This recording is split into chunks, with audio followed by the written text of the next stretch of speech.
And this is something I want to emphasize to OFWs out there. So habang iniintay natin yung ating client, wala pa po siya, itutour muna namin kayo sa loob ng bahay. So ito yung nakuha niyang property, 140 square meter ang lot area niya.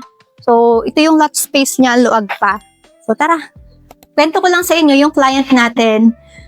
Young couple, yung wife na dito sa Pilipinas, and the husband is an OFW based po sa Korea. And this is something I want to emphasize to OFWs out there. From reservation, processing po ng documentation, saka ng inyong housing loan, up to turnover, possible po yan kahit nasa abroad kayo. Basta meron po kayong isang representative na mapagkakatiwalaan dito sa Pilipinas. So ito yung kanyang living area. Ayan. Complete na po ang turnover. May tiles. Ganyan na po yung ceiling niya. And then ito yung kanyang kitchen. Ayan. Ito yung kanyang toilet and bath. So tapos dito sa likod, sobrang luag pa ng space niya. So ganyan pa po siya kaluag. Kaya tayo sa second floor. So, ganun na po ngayon yung proseso. Kahit na nasa ibang bansa kayo, pinapabilis at pinapadali na ng mga technology ngayon yung mga process na parang kasama na rin kayo, nandito na rin kayo sa location, kasama na rin kayo sa decision making during nung ating buong process. So, dito po meron tayong 3 bedroom, 1, 2, and 3. Ayan. While nagbabayad po siya ng down payment, pinaprocess naman namin yung housing loan niya. So before yung ika-4 na buwan ng pagbabayad niya ng down payment, lumabas na po yung approval ng kanyang housing loan. Tapos yun, nag-start na, tuloy-tuloy na. Nag-start na yung construction ng bahay.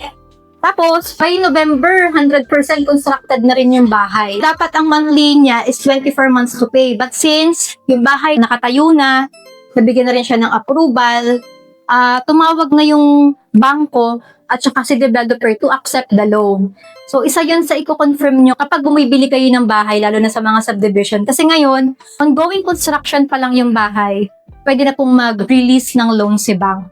So, ang mangyayari naman kapag ganoon, si down payment at saka po si monthly amortization, possible po siyang magsabay. So, dalawa yung uhulugan nyo. But sa case naman po ng client natin, aware naman po siya na magkakasabay po si down payment tsaka si amortization. So, kapag bibili kayo ng bahay, isa pa sa dapat nyong malaman na hindi po porke na-approve na po kayo ng bangko, 100% constructed ng bahay, makakalipat po kayo agad. Kasi meron po tayong inaayos pang documentation for the proper turnover. And usually, sa estimate po, siguro tumatagal din ng 1 to 3 months yung pag-aayos ng turnover papers. Yun po yung gagamitin nyo sa pag-a-apply ng water and electric connection. So sa case ng client natin, last year pa siyang natapos, like mga November to December, 100% constructed na yung bahay and na-release na rin yung loan.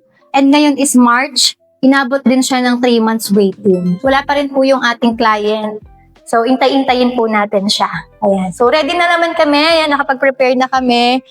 Meron kaming konting pang ribbon cutting and meron kaming pang wine toasting later. Tapos may dala kaming food and cake. Ayan. So, it's a way of saying thank you namin sa mga clients namin na nagtiwala po sa amin. So, thank you very much po. Sana mas madami pa po kaming matulungan at masamahan na client hanggang ma-turn over po namin yung bahay sa inyo.